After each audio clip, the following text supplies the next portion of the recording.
Dans le cadre du plan national de lutte contre les pires formes de travail des enfants, la guerre est désormais déclarée contre les trafiquants d'enfants. Déjà le 12 février dernier, une opération policière dans la région de Soubré avait permis d'arrêter 44 trafiquants d'enfants ainsi que les planteurs qui utilisent ces enfants dans leurs plantations.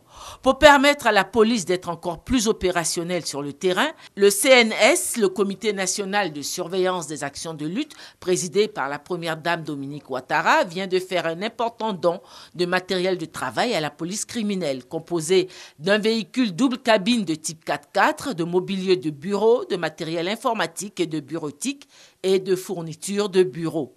La secrétaire exécutive du Comité national de surveillance, Patricia Yao Sylvie, a remis officiellement ce jeudi après-midi, au nom de la première dame Dominique Ouattara, ce don au gouvernement, représenté par le président du comité interministériel de lutte, le ministre d'État Dosso Moussa, qui a exhorté à son tour la police criminelle à faire bon usage de ce matériel de travail. À travers donc cet acte-là, c'est tout le gouvernement qui est engagé pour éradiquer ou tenter d'éradiquer ce phénomène qui mine notre société. Voilà, avec tous nos remerciements et nos félicitations. Voilà, merci.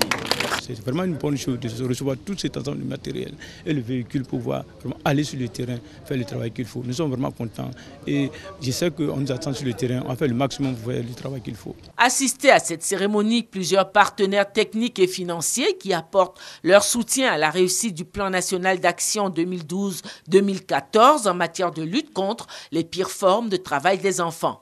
Tous ont salué l'intensification de la lutte par le passage à la phase de répression. Nous sommes très heureux qu'aujourd'hui, l'État de Côte d'Ivoire passe à la phase de répression parce que nous avons essayé d'aider la sous-direction de la lutte contre la traite et l'exploitation du travail des enfants.